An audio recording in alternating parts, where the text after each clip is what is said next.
Good morning बच्चों आप class 8th की सामाजिक विज्ञान की क्लास में हैं और आज आप पढ़ रहे हैं इसमें तीसरा चैप्टर।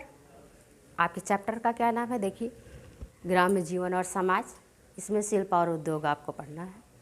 ग्राम जीवन और समाज, शिल्प और उद्योग, ये आपके चैप्टर का नाम है। जैसा कि आपको हमने इसके पहले वीडियो में हम आपको बता चुके हैं कि प्लासी का जो युद्ध था बच्चों, वह राजनैतिक हालातों पर बहुत बुरा प्रभाव उसने डाला था, प्लासी के युद्ध ने।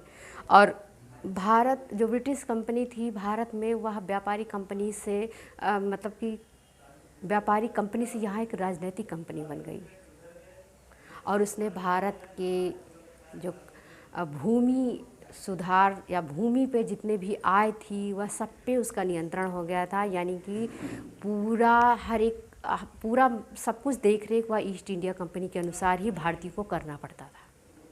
अब इसमें आज आप पढ़ेंगे भूमि संबंधी नीति। अंग्रेज़ों की मतलब ब्रिटिश कंपनी की भूमि संबंधी नीति भारत के लिए क्या थी। तो इसमें आप देखिए बच्चों के अंग्रेज़ों द्वारा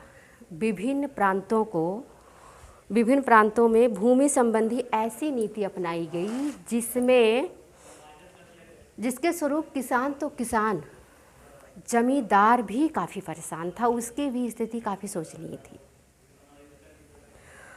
और ब्रिटिश शासन में भारत की जो कृषि थी वह व्यापारिक कृषि बनकर रह गई थी। और इसके कारण कृषि का व्यापारीकरण होने से भारतीय उद्योग जो था वह कभी पोषित हो ही नहीं पाया, उसे पोषित होने का अवसर ही नहीं मिल पाया, भारतीय उद्योग को पोषित होने का अवसर ही नहीं मिल पाया। तो बच्चों, जैसा कि आप समझ रहे हैं कि जब 18वीं शताब्दी में औद्योगिकरण प्रारंभ हुआ, औद्योगिकरण हो रहा था, तो मतलब ये कहिए कि औद्योगिकरण का विकास हो रहा था 18वीं शताब्दी में। तो भारत का जो औद्योगिकरण का विकास था वह ब्रिटेन, फ्रांस, बेल्जियम और यूरोप के जितने भी देश थे उसके मुकाबले नाम मात्र था, ना के बराबर था। आप सोचिए कि भारत औद्योगिक स्तर पर कोई विकास नहीं कर पा रहा था क्योंकि उसे अवसर ही नहीं मिल रहा था। किस तरह उसके औद्योगिकरण पे संपूर्ण नियंत्रण ब्रिटिश का था। तो इस तरह से उसका जो वो क्या कहते हैं बढ़ना था जिस तरह भारत को, वो काफ़ी उससे भारत जो है पीछे ही था। और यूरोप में जब औद्योगिक क्रांति हुई तो उसके बाद ब्रिटेन ने एक के बाद एक कई मीलें स्थापित बनानी शुरू कर दी थी। और उसके लिए इन सूती मीलों को स्थापित करने के लिए उसे क्या कहते हैं भरपूर मात्रा में कच्चे माल की आवश्यकता थी। तो कच्चे माल के लिए ब्रिटिश ने भारत पर दबाव डाला और कपास की खेती करने के लिए पूरा प्रयास किया। भारत में कपास की खेती के लिए उन्होंने काफ़ी प्रयास किया और उस प्रयास का असर भी आया बच्चों का। भारत में कपास का जो उद्योग था, खेती थी, वह बहुत ही ज़्यादा पाई गई। उत्पादन में काफ़ी वृद्धि हुई, कपास के उत्पादन में।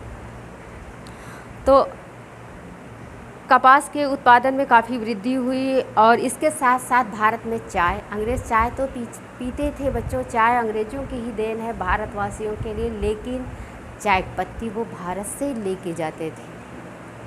चाय, कॉफ़ी और नील, ये भारत में इसके भी उत्पादन की वृद्धि हुई क्योंकि विदेशी जो बाज़ारें थी उसमें इनकी काफ़ी मांग थी। तो इस तरह से आगे अंग्रेज़ों द्वारा जो अपनाई गई थी नवीन भूमि प्रणाली, उसमें काफ़ी मददगार साहूकारों के लिए काफ़ी मददगार सिद्ध हुई थी। और ब्रिटिश काल के पहले साहूकार का जो साहूकार का जो समूह था पूर्ण रूप से ग्रामों पर ही आश्रित था। और अंग्रेज़ों द्वारा अपनाई गई कर प्रणाली के द्वारा भूमि को एक हस्तांतरित वस्तु बनाकर रख दिया, जिसके कारण साहूकार किसी भी व्यक्ति से भूमि आसानी से ले सकता था। क्या होता था बच्चों की, इसमें जो गरीब किसान थे वह अनपढ़ होते थे और उन्हें कंपनी से कर्ज लेना पड़ता था या साहूकार से कर्ज लेना पड़ता था, और वह कर्ज वह निश्चित समय पर नहीं अदा कर पाते थे, जिसके लिए उन्हें अपनी भूमि को देना पड़ता था, गिरवी रखना पड़ता था।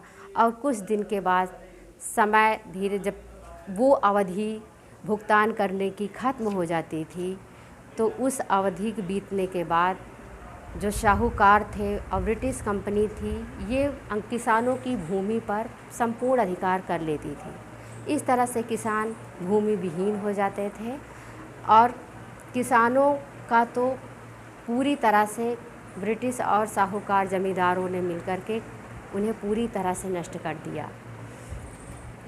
कंपनी ने अपनी आवश्यकताओं को पूरा करने के लिए पूरी तरह से भारतीय आय की काफ़ी ज़रूरत थी, और इसके अतिरिक्त उनकी आवश्यकताओं में अनुपात बढ़ी। बंगाल में एक नई भूमि कर प्रणाली लागू हुई, जिसे लॉर्ड कॉर्नवालिस द्वारा स्थायी बंदोबस्त की नीति के नाम से इस प्रणाली की स्थापना की गई। इस प्रणाली के तहत यह निर्णय लिया गया कि जो जमींदारों का मालिकाना अधिकार था वह उन्हें मिलना चाहिए और वो अपनी ज़मीन के स्थायी मालिक बन सके। ब्रिटिश साम्राज्य, और ये ब्रिटिश साम्राज्य के सबसे विश्वास पात्र भी बन गए। भारतीय किसान अंग्रेज़ों द्वारा अपनाई गई भूमि कर नीति ने भारतीय किसानों और भारतीय जमींदारों को पूर्ण रूप से बर्बाद कर दिया, और इसके स्वरूप इनकी स्थिति काफ़ी शोचनीय थी। ग्रामीण क्षेत्र की जिस तरह ग्रामीण क्षेत्र पर इनका पूरा अधिकार था, उसी तरह ये जनजाति लोगों पर भी पूरे अधिकार के साथ अधिकार किया था उनके ऊपर भी।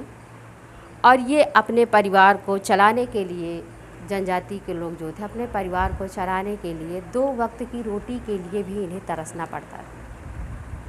और जो भी इनका उद्योग था, जैसे कि बागान थे और जूट के व्यवसाय थे, इन पर भी इनका पूरा नियंत्रण था, क्योंकि अमेरिका में जूट से बनी वस्तुओं की काफ़ी मांग थी।